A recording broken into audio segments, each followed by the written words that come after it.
देश में मोदी सरकार कॉर्पोरेट सपक्षवादी अपरपक्षे कृषक और श्रमिकों मारण नीति को विरोध कर सर्वभारतीय स्तर में कृषक संगठन मान मिलित मंच संयुक्त किसान मोर्चा और सर्वभारतीय श्रमिक संगठन मान पक्षर चलित फेब्रुआरी 16 तारिख दिन सर्वभारतीय धर्मघट और ग्रामीण भारत बंद डाकरा दी आंदोलन को समर्थन जनाई जिलार समस्त दुकान बजार जरूरीकालीन सेवार नियोजित गाड़ी व्यतीत साधारण यातायात करुवा 3 चकियारू ऊर्ध्व समस्त जानवाहन चलाचल बंद रहिबो।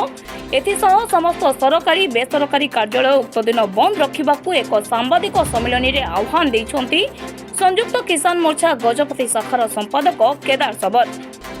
एही परिप्रेक्षी में गणमाध्यम को उक्त आंदोलन संपर्क में सविशेष तथ्य प्रदान पूर्वक जणाइछन्ति जे केंद्र सरकार आनिथिबा श्रमिक विरोधी तथा कॉर्पोरेट सपक्षवादी 4टी श्रम बोर्ड बातिल करिबा। एही परिप्रेक्षी में गणमाध्यम को उक्त आंदोलन संपर्क में सविशेष तथ्य प्रदान पूर्वक जणाइछन्ति जे केंद्र सरकार आनिथिबा श्रमिक विरोधी तथा कॉर्पोरेट सपक्षवादी 4टी श्रम कोड बातिल करिबा, मनरेगारे श्रमिकों सर्वनिम्न मजूरी 600 टंका को वृद्धि करिबा एहिपरि अनेक दाबी गुरुत्वपूर्ण दाबी नहीं भारत बंद आंदोलन डाकरा दैछन्ति उक्त मिलित संगठन।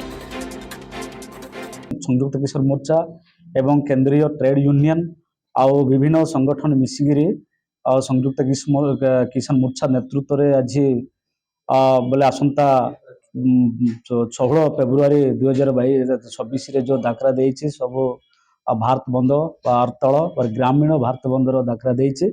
एथिपाई आज आम गजपति जिला जो विभिन्न संगठन ट्रेड यूनियन बा कृषक संगठन बा श्रमिक बा विभिन्न माने प्रजा संघ मिलित भाव में आज आम ये सांबादिक सम्मेलन करने को जाऊे। आसंत 16 तारिख में ये जो संयुक्त किसान मोर्चा जो डाकरा बंद डाकरा देती सफल करने आज आम सांबादिक सम्मेलन करुचे।